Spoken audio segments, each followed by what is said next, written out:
अस्सलाम वालेकुम। आज हम आए हैं राइटिंग टास्क 1 के ऊपर। तो राइटिंग टास्क 1 150 वर्ड्स का, उसका पहले बेसिक्स मैं लिख देता हूँ और फिर उसके बारे में मैं समझाता हूँ कि कैसे आपने करना है, उसके टिप्स और हर चीज़। तो जो आइल्स है उसके दो राइटिंग टास्क होते हैं। राइटिंग टास्क 1 जो 150 वर्ड्स का होता है और राइटिंग टास्क 2 जो 250 वर्ड्स का होता है। तो राइटिंग टास्क 1 के फीचर्स मैं लिख लेता हूँ, फिर आपको मैं डीपली समझाता हूँ कि क्या है। अच्छा, so it's like 150 words, 150 words 150 words का होता है। और basically you have to write a summary of what is given to you, a graph or another diagram, a pie chart, anything can be given to you, so it will be a summary.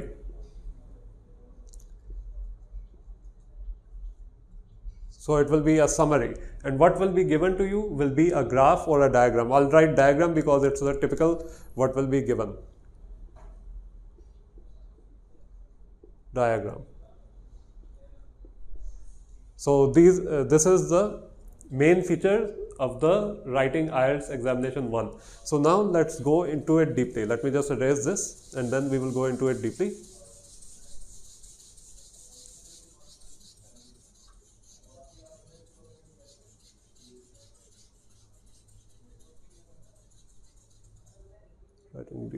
Okay, so for example, you will be given a chart, and that chart will be like this. So this is, for example, it's not necessary that every time it will be given like this. And one good example of how to do the IELTS writing task 1 is to go through the O-level past paper or economics. Economics का past paper करेंगे, उसमें supply और demand की charts देखेंगे तो आपको बहुत आदत हो जाएगी, आप उसको solve करते रहेंगे। या आप वैसे ही economics को गूगल करें और उसका फिर चेक करें diagrams, economics diagrams, basic economic diagrams, best way to study for IELTS writing। और फिर इस diagram में अब मैं बनाऊंगा यहाँ पे चार्ट। अब इस चार्ट में आएगा ये चार्ट 1 का लेवल है और ये चार्ट 2। अब आप देख रहे हैं, वैसे अगर आप देखें तो एक चार्ट का लेवल बहुत हाई है, ये है 2000, ये है 2050, स्टार्टिंग फ्रॉम ये 2010, दोनों का 2010 से शुरू हो रहा है, और यहाँ पे भी 2050, और यहाँ पे फिर मिलियंस में to billions, like 10 million, 50 million and end में 1 बिलियन। तो यहाँ पे एंड में 1 बिलियन आ गया। और नंबर 1 फिर हम आएंगे, जो सबसे पहला ऊपर जा रहा है वो है चाइना, और जो सबसे सेकंड पे आ रहा है वो है इंडिया। तो ये होगी comparison chart of the population. तो पॉपुलेशन पे आ गई।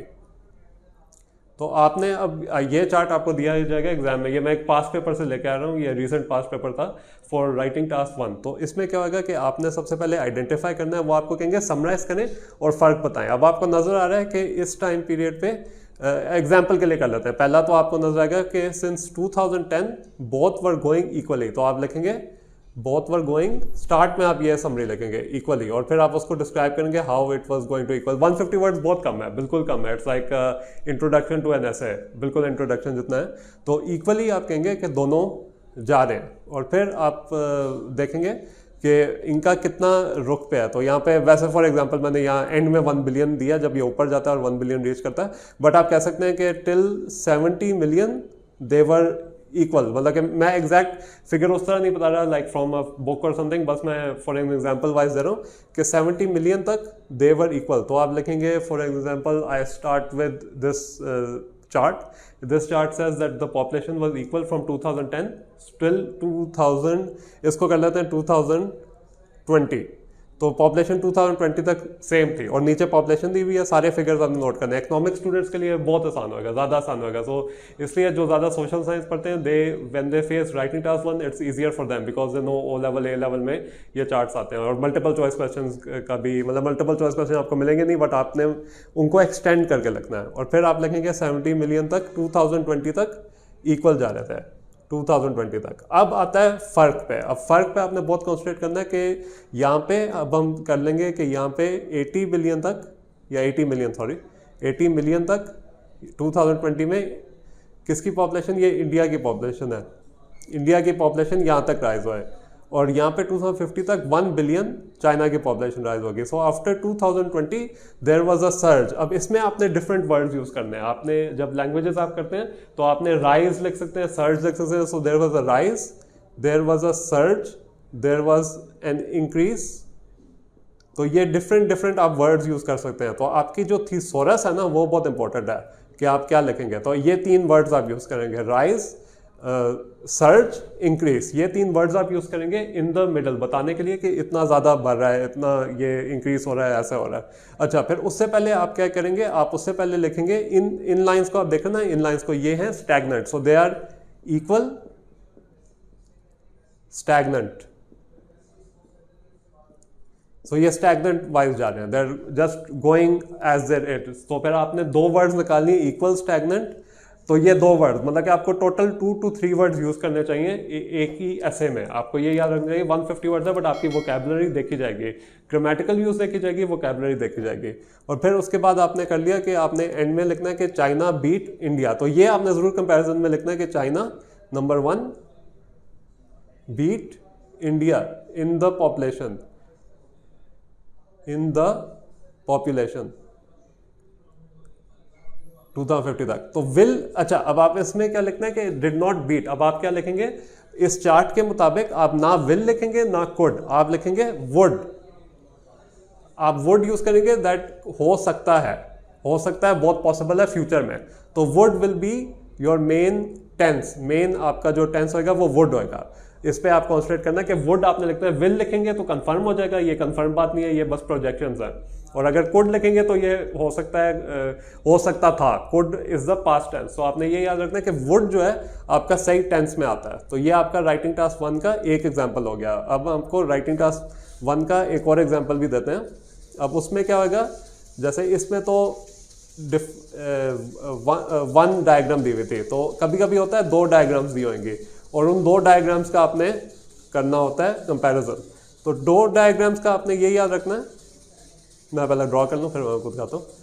तो 2 डायग्राम्स में ये हो गया, जैसे अब 2 डायग्राम्स हम बनाएंगे, 1 is this and 1 is this. अब इसमें ज़्यादा ईजियर हो जाता है क्योंकि एक ही डायग्राम में था तो थोड़ा कंफ्यूजिंग हो जाएगा। अब ये 2 डायग्राम्स मैं बना रहा हूँ, एक ऊपर एक नीचे। अब इसमें हम कर लेंगे कि how many trophies the Pakistani versus Indian team one in cricket. तो यहाँ पे हम कर लेंगे, यहाँ पे पाकिस्तान टीम के दिखा देंगे 4, इधर दिखा देंगे 1 2 3। अब इसमें हमने वैरायटी डालनी है। एक तो हम पहले पाक इंडिया, ये भी फैक्चुअल नहीं है, ये बस मैं फ्रॉम माय इमेजिनेशन कर रहा हूँ। अच्छा, यहाँ पे 3 ट्रॉफीज, यहाँ पे 4 ट्रॉफीज। अब हम क्या कर लेंगे, ईयर वाइज कर लेंगे। यहाँ पे ईयर वाइज कर लेंगे 2010, 20, 30, 40। अब इसमें अब चालाकी क्या करेंगे कि हम लोग इनको जो एक डार्क शेड ड्रॉ कर लेंगे, एक ग्रे कर लेंगे और एक वाइट कर लेंगे। ग्रे में थोड़ा सा मैं कर लेता हूँ। तो ग्रे जो है, grey is equal to silver and dark is equal to bronze and white is equal to gold. तो इस तरह आपको फिर कंपैरिजन के लिए ये मैं दिखा रहा हूँ कि ये डिफरेंट ट्रॉफीज किन किन सालों में ये डिफरेंट बनी है। और आप देखेंगे कि जो सबसे हाई, अब वो आपको ये नहीं बताएंगे कि सिल्वर हाईएस्ट है, ब्रॉन्ज हाईएस्ट है, गोल्ड। आपने खुद ही ये पता करना है। सबसे लोएस्ट है ब्रॉन्ज, ये आपने खुद ही पता करना है। वो आपको कंफ्यूज करें, वो क्या करें, वो डार्क इसलिए करें कि आपको लगे कि जो ब्रॉन्ज है वो डार्केस्ट है और वो आपका सबसे हाईएस्ट है, बट ऐसा नहीं है। तो ब्रॉन्ज आपका सबसे लोएस्ट है, लो। सिल्वर आपका मीडियम में, मीडियम, एंड गोल्ड आपका सबसे हाईएस्ट में है। तो इसमें आपने ये फ़र्क देखना है। ये आपको फ़र्क पता चल जाए तो आपने खुद ही इमेजिनेशन से अपने करना है। तो ये चीज़ें आपको बताई नहीं जाएंगी, ये चीज़ बस एग्जाम में ऐसे लिखी जाएंगी। तो फिर आपने सबसे पहले लिखना है कि पाकिस्तान हैज़ वन, यहाँ पे हम ज़्यादा ब्रॉन्ज ट्रॉफीज कर लेते हैं वैसे फॉर एग्जांपल, और यहाँ पे एक गोल्ड ट्रॉफी। तो यहाँ पे आपने क्या करना है, पाक has one more, 3 gold trophies, sorry 3 bronze trophies, 3 bronze, Pakistan has one. और फिर इंडिया का हमने दिखाना है कि they have one more silver trophies कर लेते हैं, they have one 3 silver trophies. अच्छा, अब आपने कंपैरिजन कर दिया, बट आपने ये फिर बताना है कि एक इनने गोल्ड ट्रॉफी जीती हुई है पाकिस्तान ने, तो that makes them the victor, because इनने अपनी लास्ट अटेम्प्ट में जो इंडिया ने 0 ट्रॉफी जीती थी उसमें लास्ट अटेम्प्ट में Pakistan won a gold trophy, so Pakistan overall they got more trophies than India. तो आपने इसमें एंड में, अब आप जब भी सेंटेंस को एंड करें ना, मैं ज़रा अब आपको बताता हूँ एंडिंग सेंटेंसेस। अब आपने ये, मैं बस इसको मिटा दूँ, अब आपने डायग्राम्स देख लिए हैं, अब आपको मैं बताऊंगा ओपनिंग सेंटेंसेस और क्लोजिंग सेंटेंसेस, इससे आपकी फिर प्रैक्टिस हो जाएगी। अच्छा, ओपनिंग आपने करनी है टू बिगिन विद, इसके फिर वेरियस होते हैं। फर्स्टली ये एक आपकी ओपनिंग हो सकती है, टू बिगिन विद,